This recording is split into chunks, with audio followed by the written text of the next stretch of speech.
Abel, muitas perguntas para você e você vai ver como é que você é uma pessoa querida dos nossos sócios. Porque tem pergunta aqui falando do Inter, do seu título mundial, os tricolores querendo saber se o Fluminense vai ainda buscar esse bicampeonato. Então, vou começar por uma pergunta que vem de Mococa, em São Paulo, do Isaías de Lima. Abel, se o Fluminense não tivesse oscilado tanto no campeonato, poderia estar na liderança com certa folga, já que os times estão brigando pelo título, não conseguem manter sequências de vitórias? A pergunta é inteligente, Isaías. Eu acho que se não tivesse oscilado tanto no primeiro turno, estaria numa situação realmente muito melhor. Mas mesmo assim não estaria com folga na tabela.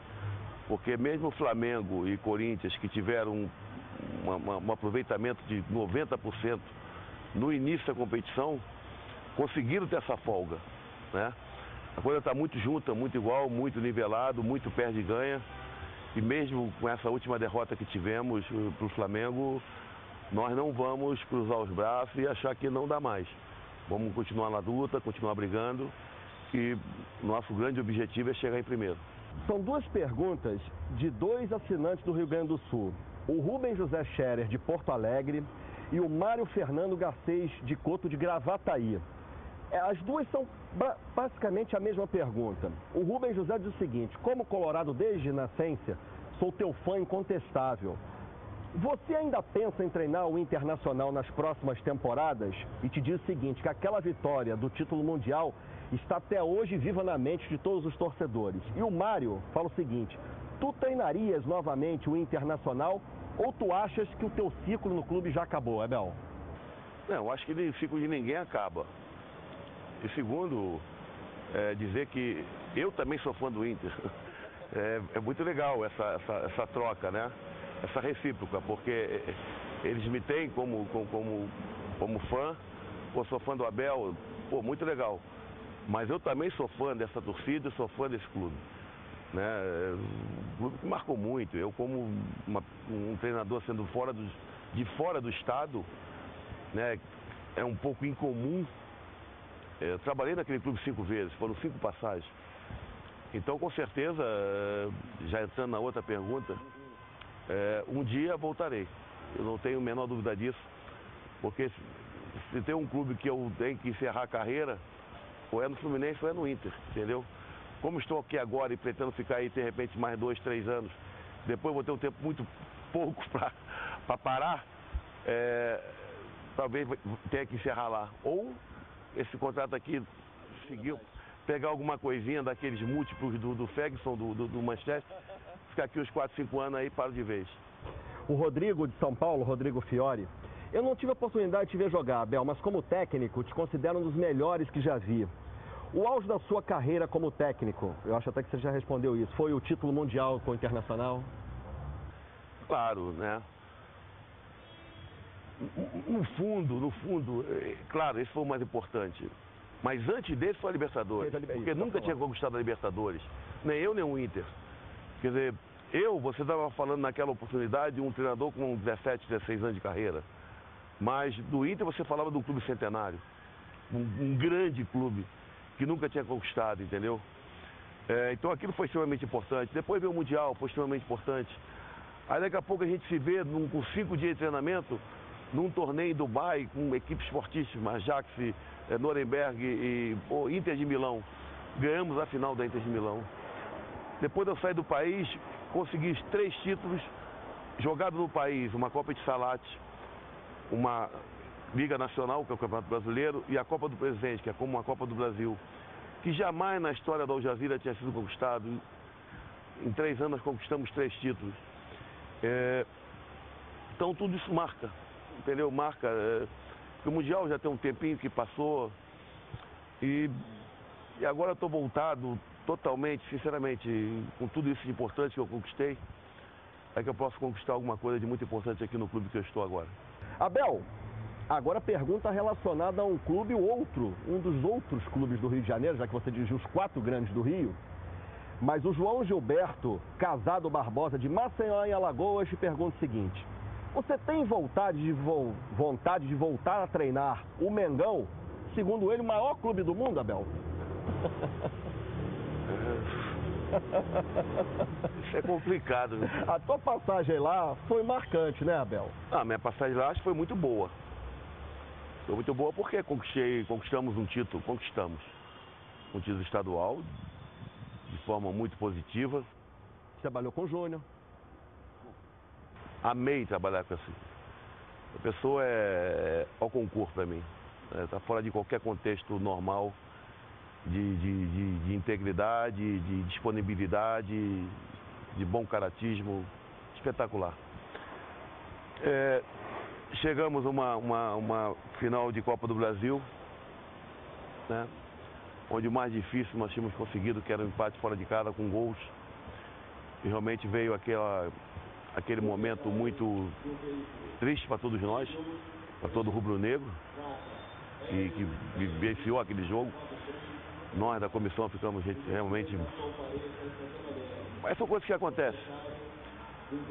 E depois o trabalho era uma equipe com jogadores totalmente conhecidos.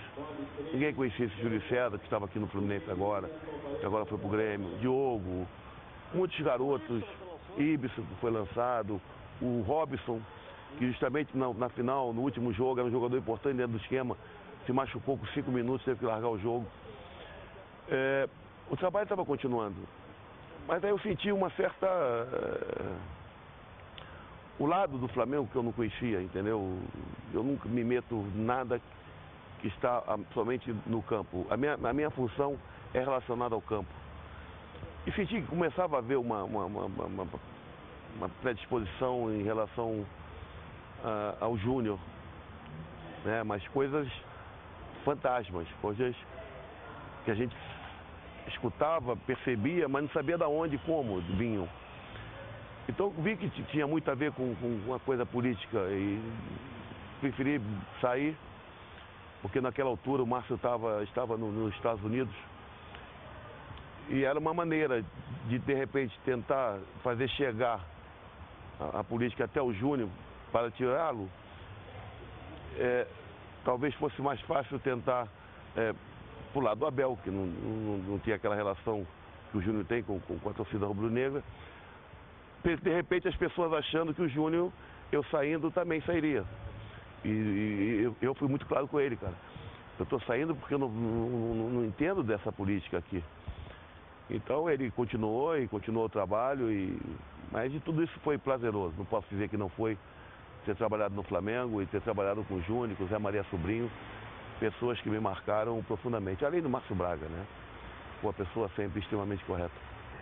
Fernanda Ramos, eu sou tricolor de coração, Abel, e minha pergunta para você é qual é a maior dificuldade do Fluminense para você, agora, faltando nessa reta final do campeonato, qual a maior dificuldade que você vê para o Fluminense conseguir chegar ao título, Abel? Primeira dificuldade que cada jogo impõe, né? Não existe jogos iguais. Você quando pensa que uma equipe... Bom, essa equipe está entregue, ela não sobe mais, ela não desce mais, ela vai jogar o jogo pelo jogo, não. É totalmente errado esse tipo de pensamento. A dificuldade imposta a cada jogo ela é muito grande. Eu acho que se aquilo que vem acontecendo anteriormente deixar de acontecer, principalmente essa reta final, as duas detalhes que nos fez, meu modo de pensar, 3 detalhes, oscilar bastante foi, primeiro, método de trabalho totalmente diferente, tanto a nível técnico, tático como físico, né? Depois da saída do Muricy, entrada daquele tempo, 3 meses sem o treinador, aquela coisa. Problema contusão que hoje praticamente deixou de existir, né? O jogador hoje que está lesionado, claro, não joga mais esse ano, é o Gum, mas para sorte nossa, uma posição que nós temos jogadores em condições totalmente razoáveis, muito boas, de tranquilidade para mim, para o torcedor que entra em campo e joga, além de uma necessidade até maior contar também com o Edinho, que é volante, nessa posição. E a última, que foi aquela que mais marcou, é a gente ter deixado definitivamente para trás a irregularidade do ganha e perde, ganha e perde, ganha e perde, ganha e perde. O mais difícil não é o que vem daqui para o final. Desculpa. pode não dar. Óbvio que pode não dar. Mas o mais difícil foi sair daquela irregularidade, 11º, 12º, para 5º lugar. Se nós tivéssemos vencido o clássico passado, nós seríamos 3º hoje. Essa parte foi a mais difícil. O Fluminense, mesmo com a derrota, ainda é líder do 2º turno. Então, se nós continuarmos nessa batalha de regularidade positiva, a chance de chegar é grande. Para terminar, a Patrícia Longo, tricolor do Rio de Janeiro, ela quer saber, Abel, por que o Fluminense ainda não conseguiu ganhar um clássico carioca? Falta ainda jogar com o Vasco e com o Botafogo, que é na última rodada, né? Eu queria, eu gostaria muito de ser campeão sem ganhar um clássico. Que essa é a maneira de a gente gozar os caras pra caramba. Mas eu não sei te falar sinceramente, porque já cheguei em junho, né? Então já estou no Carioca, já ter sido disputado. O Fluminense já tinha feito, parece que 5 ou 6 clássicos. Mas alguma coisa aí anda injusta, sabe? Anda injusta. Principalmente esses 2 jogos do Flamengo. Né? Tivemos um empate com o Vasco, uma derrota com o Botafogo, também um pouco atípica, fizemos 1-0, 1 minuto depois tomamos um gol de empate. Mas vamos continuar trabalhando para que a gente continue lá em cima e esperar os 2 jogos finais, que é Vasco e Botafogo, para ver se a gente pode mudar esse quadro. Belão. Grande abraço. Obrigado. Obrigado aos ouvintes. Estarei sempre à disposição. Felicidade aí no programa. Obrigado, Abel. Abelão agora vai correndo lá para dar o treino do Fluminense aí para mais uma preparação para outro adversário, que é o Curitiba, nesse Campeonato Brasileiro.